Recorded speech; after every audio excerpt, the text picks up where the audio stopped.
Hi, I'm Scott from Solace Financial. Our market for the last 6 months has been fairly flat. It's hovering around about 9,100 points. But there's a lot going on underneath the surface. There's a big change in the composite of our index. There's a big sell going on in technology at the moment, with the average technology stock down in Australia about 39%. And there's a big increase in materials. Materials is like BHP, Rio Tinto. They're up about 40% in the last 6 months. So there's a big switch going on.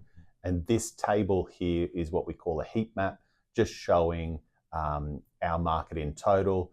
Green is it's got a positive and red is a negative return. We're also in reporting season at the moment.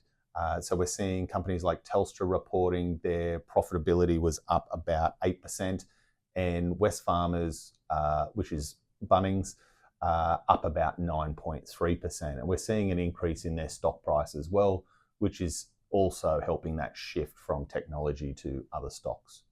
There are a few big technology stocks that are about to report in the next couple of weeks, so it'll be interesting to see what they announce and whether it shifts back into technology. Earlier in January, we took the kids over to Japan to see snow for the first time. I think we may have ruined it for them because it was perfect conditions over there, not like Australia much at all. I did a market update video while I was over there, but it wasn't very good. But here's a snippet from it. And what's interesting, the Japanese share market and the Japanese economy has, for the last decade been pretty poor, but their market's up on average 10% per annum over the last decade, which is in line with our share market as well. But very, very bumpy, the Japanese market.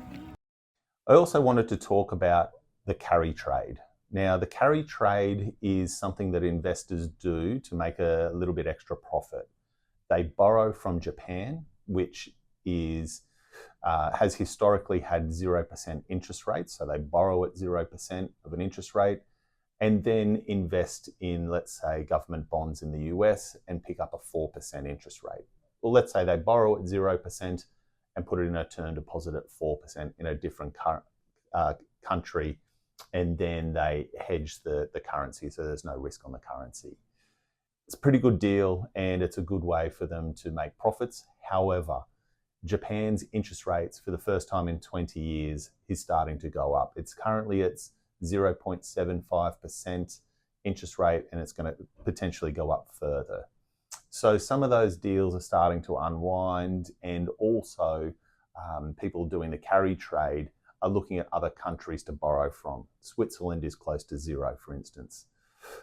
So that is also making a bit of a shift in the Japanese yen and also the US dollar. So that's why you're seeing a little bit of a change there. Nothing for us to worry about. We don't do that for our clients, but it is something that's going on at the moment. So there's a lot going on with a lot of reporting season coming up. But that's it for this month's market update video. Again, if you've got any questions, please don't hesitate to give me a call. Thank you very much for your time.